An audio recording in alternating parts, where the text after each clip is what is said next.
Hi! So today I'm going to talk about Berlin's theory of assessing how aesthetic an environment is. And this theory has two main concepts. These two concepts are arousal potential, which is basically how much arousal your environment gives you, and hedonic response, which is basically how much pleasure you get from the environment around you. There are four properties of any environment which are responsible for the arousal potential of the environment, and these four properties were called as collative properties by David Berlin. And these properties are surprisingness, complexity, novelty, and incongruity. The higher the intensity of these four properties in an environment, the more will be the arousal potential of the stimuli in that environment. Until a certain point, the more your arousal increases, even your pleasure that you feel in that environment will increase. But beyond a certain point, if the arousal increases further, your pleasure will actually go down. अरे सरल भाषा में बोलो यार. Okay, here's an example.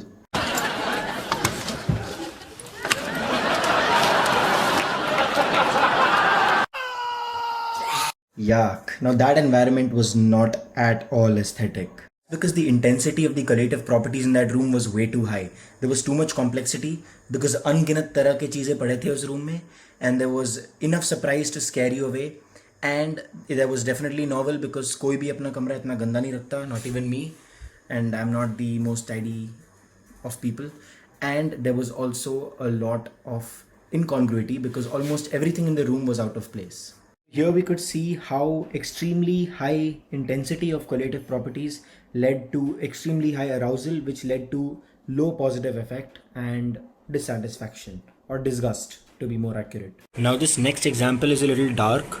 So this is basically a white room with white walls, white furniture, white everything basically, and it's a torture technique. It's one of mankind's worst torture techniques of all time, and it causes a great deal of psychological damage.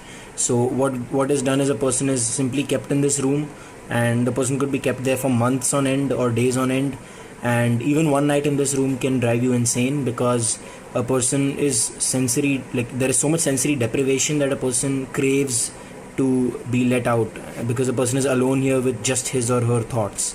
So this environment has no complexity to it, no incongruity, no surprise, and no novelty.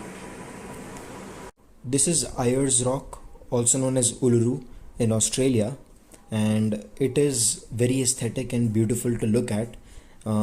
It gives a person a lot of surprise and awe to see such a huge structure, and it is also a little incongruent because in a vast expanse of desert this is the only rock that is standing here, and it's definitely novel because there is no other rock like this. I mean, there are other such huge rocks also known as monoliths, but none of them look like this one, so it is novel.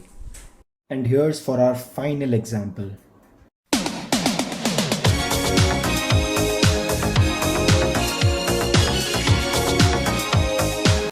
कैसा लगा मेरा मजाक?